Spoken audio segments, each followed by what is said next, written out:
अलग बात है कि कुछ लोग वहां बैठे हैं, कुछ यहाँ बैठे हैं, कुछ यहाँ बैठे हैं, लेकिन सब इसी पार्टी के दायरे के अंदर। क्या उन्होंने जुमलों के आधार पर अपनी सरकार नहीं बनाई?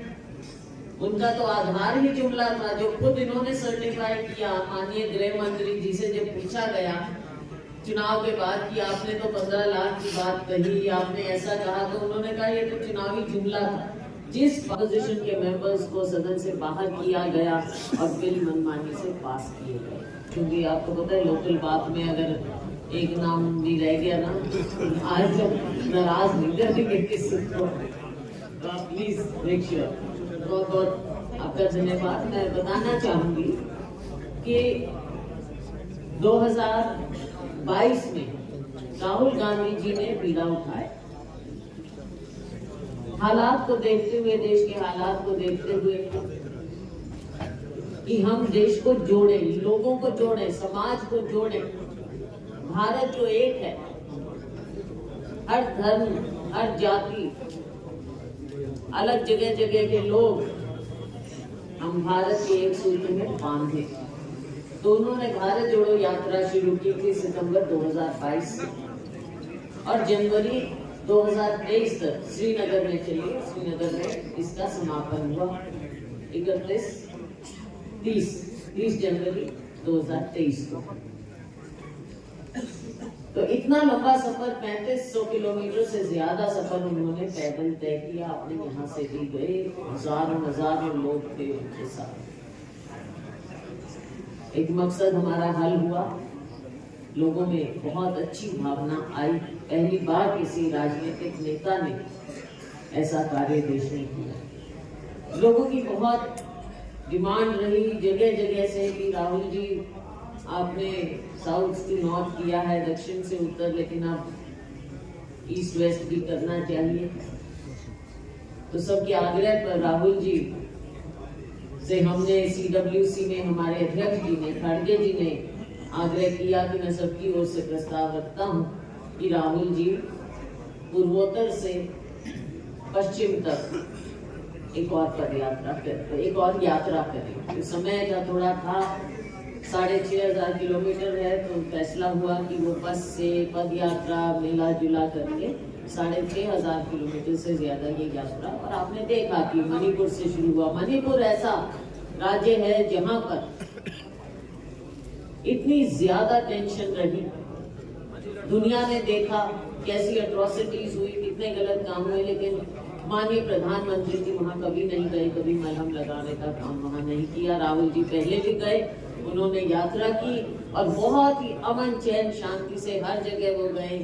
कुकी क्षेत्र में भी गए, मेहंदी क्षेत्र में भी गए, बिना किसी इंसिडेंट के लोगों ने वेलकम किया, उनको बहुत स्वागत किया।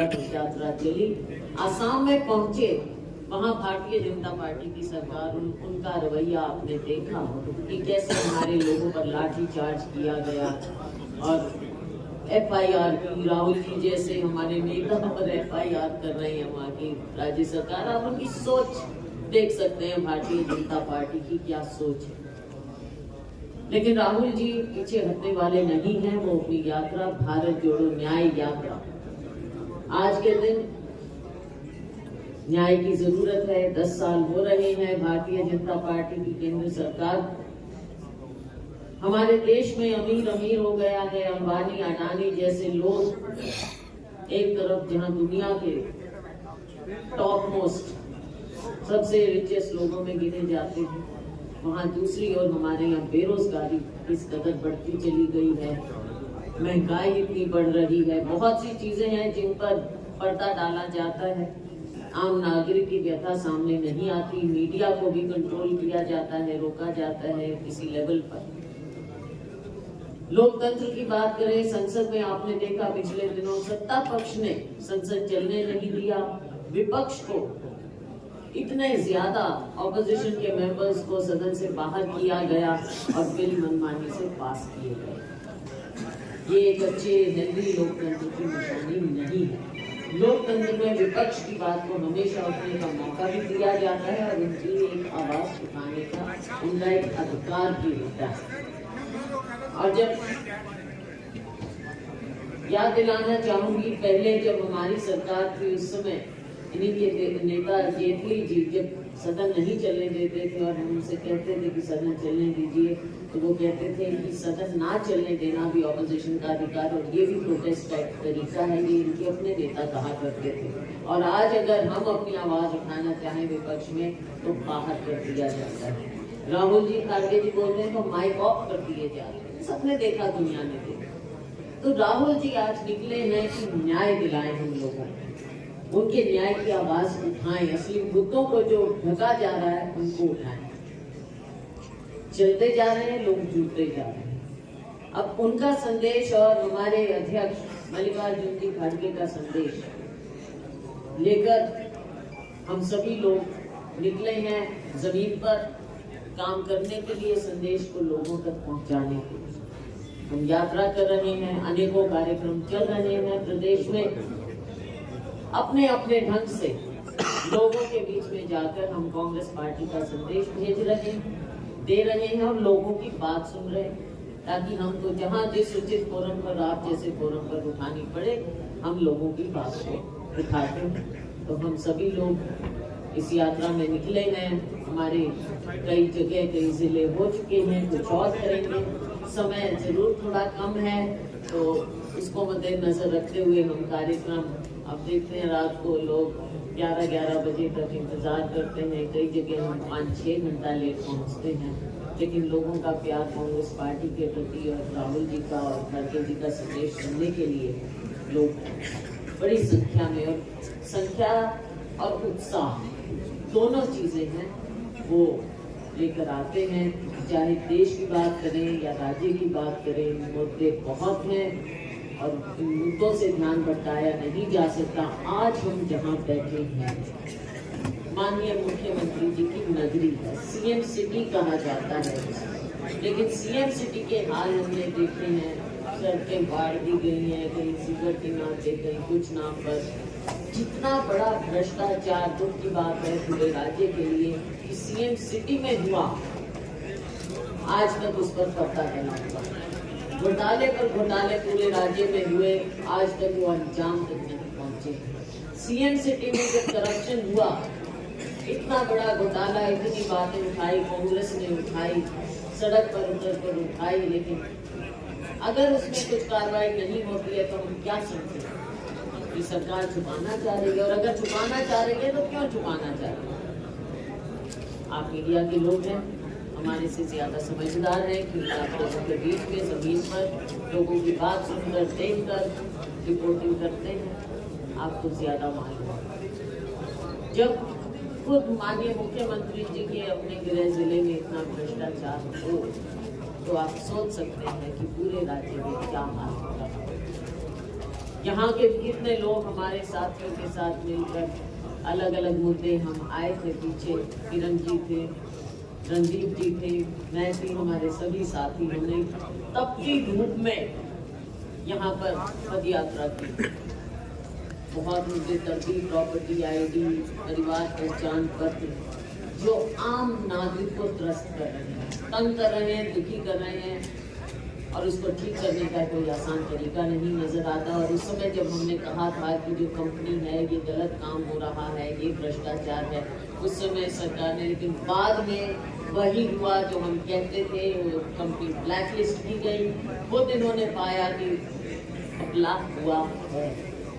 ये बातें जो उस समय हमने रजिस्ट्री की, गर्मी में हमारे सभी साथी हजारों की तादाद में आए थे, याशी कंपनी, आपने सदन में भी वो बात उठाई है। तो ये कुछ बातें हैं जो हम आपके सामने रख रहे हैं। मैं ज़्यादा भाषण नहीं देना चाहूँगी, कुछ बातें आपके सामने रखी हैं कि किन मुद्दों को लेकर हम लोगों के बीच में जा रहे हैं। आज हम करनाल में हैं, इंद्री, नीलोखेड़ी, निसिंग, 3 का हम 10 के 10 पार्लियामेंट क्षेत्रों में जा रहे हैं। तो अब देखते हैं कि कैसे कवर करें। कई बार हमको थोड़ा श्रिंक कम भी करना पड़ता है, हर पार्लियामेंट में 9 के 9 हल्कों में नहीं जा पाते, समय का अभाव है, सब लोग बिजी भी हैं, लेकिन ये हमारा फर्ज है। हम समझते हैं कि लोगों की बात को हम लेकर जाएं जमीन पर, तो उसी के तहत हम ये कर रहे हैं। मैं आपका धन्यवाद भी करती हूँ, स्वागत भी, और मैं चाहूँगी कि हमारी सीनियर नेता बहन किरण चौधरी जी भी आपसे बातें करें। उसके बाद आप जो हमसे जीटी रोड का जो इलाका है पूरा, यहाँ तो सारे आधे बच्चे जो हैं वो पलायन करके चले गए हैं। जिनके पास थोड़ी थोड़ी होल्डिंग्स थी, जो भी था, माँ बाप को छोड़ के अपना बेच बाच के जो है लीगल तरीके से, लीगल जैसे भी तरीका हो, क्योंकि यहाँ पर कुछ भी नहीं रहा, इसलिए बच्चे ही सारे के सारे चले गए हैं, खाली हो चुके हैं गांव के। साथ में महंगाई का इतना जबरदस्त आलम है। जो जुमले बोले गए थे किसानों के लिए कि उनकी आय जो है दुगनी कर देंगे 2023 तक, आज सामने स्पष्ट आ गया कि वो जो आय जो है दुगनी की बात छोड़ी, आधी से भी आधी हो गई।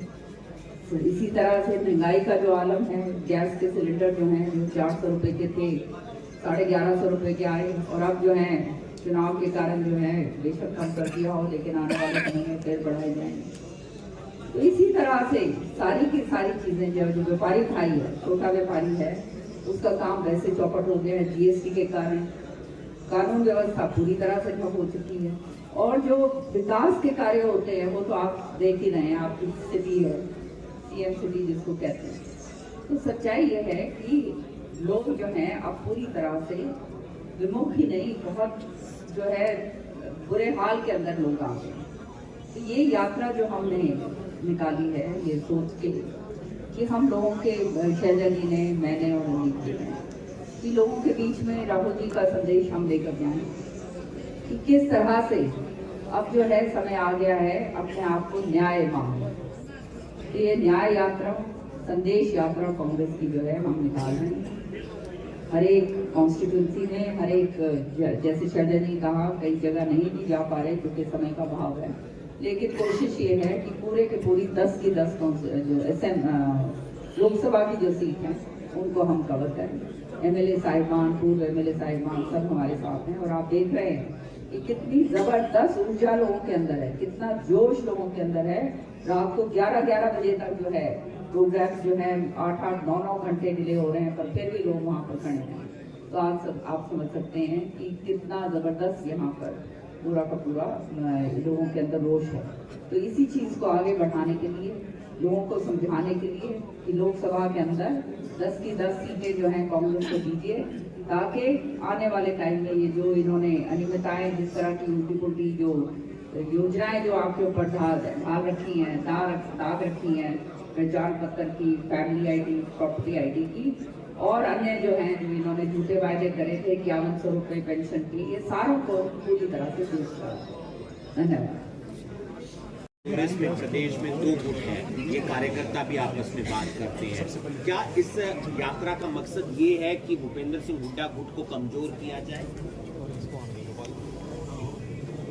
जहां तक हमारी समझ है, एक ही गुट है, और वो है कांग्रेस का गुट, राहुल गांधी का, खड़गे जी का गुट। ये अलग बात है कि कुछ लोग वहां बैठे हैं, कुछ यहाँ बैठे हैं, कुछ यहाँ बैठे हैं, लेकिन सब इसी पार्टी के दायरे के अंदर राहुल जी का, खड़गे जी का संदेश और कांग्रेस के हाथ के निशान की बात करते हैं। ये जरूर मैं मानूंगी कि कोई भी संस्था होती है या कोई भी ऑर्गेनाइजेशन होती है, उसमें अपनी अपनी स्पेस के लिए सब लोग, देखो जब तक आपस में इतना भी नहीं होगा तो कोई संगठन में डायनामिज्म भी नहीं होता। तो डायनामिज्म होता है, आप अपने भी किसी उसमें काम करेंगे तो एक करेगा, एक परफॉर्म करेगा, एक कहेगा कि और अच्छा। तो ये हर ऑर्गेनाइजेशन का एक कैरेक्टर भी होता है कि सब अपनी अपनी स्पेस में काम करते हैं, इसमें कोई दिक्कत की बात नहीं। मजबूती कांग्रेस पार्टी को मिल रही है। इंडिया गठबंधन के साथ ही जो है एकला चलाओ की राह पर चल चुके हैं, चाहे पंजाब की बात करें चाहे पश्चिम बंगाल की बात करें, अलग अलग चुनाव लड़ने की बात कह रहे हैं, तो क्या कहेंगे आप? तो बात ये है कि इंडिया सबकी सहमति से बना, इंडिया जो हमारा अलायंस है, और उसमें सबने मिलकर बातें की, सबसे बातचीत हुई और सबसे बातचीत चल रही है। अब आपस में कब क्या कैसे, ये उस लेवल की बातें हैं, हम यहाँ पर बैठकर उस पर टिप्पणी नहीं कर सकते और ना करना चाहिए। आप राहुल गांधी की लोकसभा यात्रा के चुनाव दौरान लड़ रहे उनके हैं ऊपर या फिर- एफआईआर दर्ज हुई है। राहुल गांधी की यात्रा के दौरान उन पे एफआईआर दर्ज हुई है, कन्हैया पे, वेणुगोपाल पे, क्या कैसे देखते हैं? जी बिल्कुल, हमने देखा वहाँ पर जिस तरह से पहले से ही मंशा रही वहाँ सरकार की कि कैसे भी करें, वरना आप सोच सकते हैं कि अफसर सामने लेट जाएं और ऐसे बैरिकेड लगाएं। जब इतना बड़ा नेता इतनी बड़ी यात्रा पहले भी की है, अब भी कर रहे हैं और शांतिपूर्वक, देखो नोट करने वाली बात ये है कि ये यात्रा हजारों किलोमीटर कर चुके हैं और कर रहे हैं, तो शांतिपूर्वक कर रहे हैं। कभी कहीं ऐसा इंसिडेंट नहीं हुआ, लेकिन वहाँ की लोकल जो भारतीय जनता पार्टी सरकार है वो पहले से ही इस तरह से करना चाहते थे। लाठीचार्ज किया जाता है क्या जब इतने बड़े सीनियर पॉलिटिकल लीडर जाएं, बैरिकेड लगाए जाते हैं क्या? ये तो सारी बातें पहले फैसला किया जाता है एडमिनिस्ट्रेशन के साथ कि ऐसे यात्रा जाएगी, ऐसे सब होगा, बंदोबस्त किया जाता है। तो वो करने की बजाय एफआईआर हमारे नेताओं पर करें, ये तो उनकी सोच दिख रही है। लेकिन राहुल जी ना कभी डरे हैं ना झुके हैं, हमारी यात्रा जारी है और जारी रहेगी। बीजेपी प्रदेशवासियों को राम मंदिर की प्रदेशाध्यक्ष कल कहते हुए नजर आए कि कांग्रेस अपने पूर्वजों को न्याय नहीं दिला पाई, तो यह न्याय यात्रा भी न्याय संगत नहीं है। बीजेपी के प्रदेश अध्यक्ष नैब सैनी ने कहा ये। वो अपनी टिप्पणी करें, जानते हैं कि उनका जो भारतीय जनता पार्टी या उस समय भारतीय जनता पार्टी टाइप की जो ऑर्गेनाइजेशन थी, हमारे देश की लड़ाई में, आजादी की लड़ाई में देश के करोड़ों लोगों का योगदान रहा, तो क्या ये उनको सबको नकारेंगे? और आगे देश के निर्माण में हमारे करोड़ों लोगों का योगदान रहा है, क्या उसको नकारेंगे? और ये भी नहीं भुला सकते कि इसमें अग्रणी कांग्रेस पार्टी के नेतृत्व में, गांधी जी के नेतृत्व में, हमारे दूसरे बड़े सीनियर नेताओं के नेतृत्व में आजादी की लड़ाई लड़ी गई। अब आज के दिन ये इस तरह की टिप्पणी करना, ये तो उनकी सोच है। इन्होंने कब भाग लिया था आजादी की लड़ाई में? भाजपा ने गाँव चलो अभियान की शुरुआत के माध्यम से भाजपा नेता कह रहे हैं कि यात्रा के माध्यम से कांग्रेस गुमराह कर रही है जनता को। देखो, वो अपने घर में देख लें कि उनके कौन से नेता किससे बात करते हैं, किससे नहीं बात करते, और क्या उन्होंने जुमलों के आधार पर अपनी सरकार नहीं बनाई। उनका तो आधार ही जुमला था, जो खुद इन्होंने सर्टिफाई किया। माननीय गृह मंत्री जी से जब पूछा गया चुनाव के बाद कि आपने तो 15 लाख की बात कही, आपने ऐसा कहा, तो उन्होंने कहा ये तो चुनावी जुमला था। जिस पार्टी के, जिस सरकार का आधार ही जुमला हो, वो दूसरों पर क्या उंगली उठाएंगे? पहले अपनी सफाइयां दे दें जनता। मैम एक तरफ राम मंदिर की यात्रा करवा रहे हैं अगले महीने से प्रदेश के अंदर, प्रदेश के जो तमाम लोग हैं उनको राम मंदिर की यात्रा करवाई जाएगी बीजेपी की तरफ से। आपका क्या कहना है? देखो, ये चीजें ये करते हैं, करते रहेंगे। हम पहले भी कह रहे थे कि राम किसी के पर्सनल प्रॉपर्टी भगवान राम नहीं हो सकते, ना हुए हैं, ना कभी होंगे समय के अंत तक। तो कोई भी राजनीतिक पार्टी अगर फायदा उठाना चाहे भगवान जी के नाम का, ये तो कभी हो भी नहीं सकता, ना किसी की सर्टिफिकेट दे सकते। बाकी चुनाव जब आते हैं तो ये लोग इस तरह के कभी धर्म के नाम पर, कभी कुछ और ये करते हैं ऐसे काम। मैम एक तरफ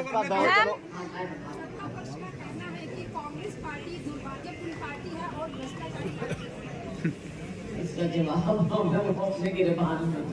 मैम आप जो ये सवाल पूछ रहे हैं ना, उनका ये कहना आप टिप्पणी करो, उनका ये कहना आप टिप्पणी करो, इसका कोई मायने नहीं है। आप पूछो क्यों सवाल पूछो। मैम एक तरफ भाजपा गाँव चलो अभियान की शुरुआत कर रहे हैं, ईडी के डर से भाजपा गाँव चलो अभियान की शुरुआत की है भाजपा ने, उसको लेकर क्या क्या कहेंगे? किया? गाँव चलो चलो अभियान अभियान देखो, गांव कहाँ, ये गांव जाएंगे, कहाँ मोहल्ला जाएंगे? 10 साल मिले थे तब कभी गए होते तो इनको पता चलता कि क्या जरूरत है।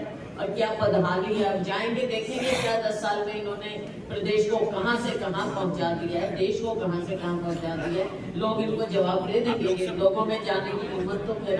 मैम, एक तरफ राम मंदिर की खुशियां हैं तो दूसरी तरफ वहाँ पे जो लोग रह रहे थे उनके घर उजाड़ दिए गए हैं। G20 के दौरान भी ऐसा ही कुछ हुआ था, तो उस पर क्या कुछ कहना चाहिए? G20 हो कुछ हो, उन्होंने ये इवेंट दिखाने का, G20 एक अलग अंतर्राष्ट्रीय वो था, पर बात उजाड़ने की है तो बसाने की भी होनी चाहिए, लोगों को बसाना। वहाँ के लोगों का कहना है कि गरीबों को हटाया जा रहा है, गरीबी को नहीं हटाया जा रहा है। आपकी इच्छा क्या है, लोकसभा या विधानसभा? देखो, मैंने ये कहा कि अब तक मैंने लोकसभा चुनाव लड़े हैं, मैं राज्यसभा में भी मुझे पार्टी ने मौका दिया एक बार। इस बार जो हाईकमान फैसला करेगी वो हमारा तो फ्यूचर गोल करते हैं, लेकिन मेरी इच्छा है कि इस बार मैं विधानसभा चुनाव नीलोखेड़ी से मैम ये भी हाईकमान फैसला। शैलजा जी अभी अपने भाषणों में कई बार जो है चुनावी वादे कर चुके हैं, 500 का सिलेंडर और 6000 तक पेंशन देंगे। कुछ देखो, कुछ चीजें हैं जो मैनिफेस्टो कमेटी तय करती है, कुछ है जो पार्टी तय करती है, कुछ 2-4 बातें हैं जो और स्टेट्स में भी हमने की। शैलजा जी, प्रदेश में 4 कमेटियां बनाई गई हैं, लेकिन अब 4 कमेटियां बनाई गई हैं प्रदेश में, लेकिन अब आला कमान ने हर एक कमेटी में AICC के सचिव की नियुक्ति क्या कर दी है। क्या जो प्रदेश के नेता हैं 2 दिन पहले की 2 दिन पहले है AICC के सचिव जो हैं इन 4 कमेटी में रहेंगे, क्या आप लोगों के बीच सामंजस्य नहीं है? सचिव कौन है? AICC सचिव कौन है? जो भी उनका नाम नहीं डिक्लेयर किया गया, इतना जरूर है वो लेटर इश्यू कर दिया गया है। अच्छा, मैंने देखा ऐसे ही क्यों होगा? मैम, अशोक तंवर ने जो बीजेपी ज्वाइन की, आप कैसे देखते हैं उसको?